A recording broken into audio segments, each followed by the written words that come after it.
नागरिकांचे नाव मतदार यादीतून वगळू नका. मुख्य निवडणूक अधिकारी एस चोक्कलिंगम. सोलापूर जिल्ह्यात मतदार यादींच्या अचूकतेसाठी विशेष सलोख पुनरीक्षण कार्यक्रम प्रभावीपणे राबवला जात असून कोणत्याही पात्र नागरिकांचे नाव मतदार यादीतून वगळले जाणार नाही असे निर्देश महाराष्ट्राचे मुख्य निवडणूक अधिकारी एस चोक्कलिंगम यांनी दिले.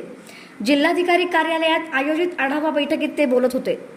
यावेळी जिल्हाधिकारी तथा जिल्हा निवडणूक अधिकारी एस कार्तिकेयन यांनी सादरीकरणाद्वारे माहिती देताना सांगितले की जिल्ह्यातील 39,46,781 मतदारांपैकी 32,83,811 मतदारांचे मॅपिंग पूर्ण झाले असून हे प्रमाण 83.20% आहे.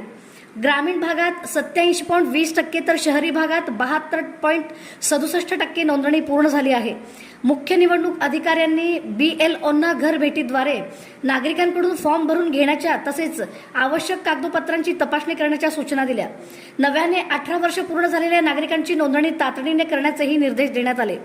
दरम्यान महाराष्ट्र विधान परिषद स्थानिक प्राधिकारी मतदारसंघ निवडणुकीसाठी 25 मे ते 2 जून दरम्यान नामनिर्देशन असे अर्ज स्वीकारले जाणार असल्याची माहितीही जिल्हाधिकाऱ्यांनी दिली.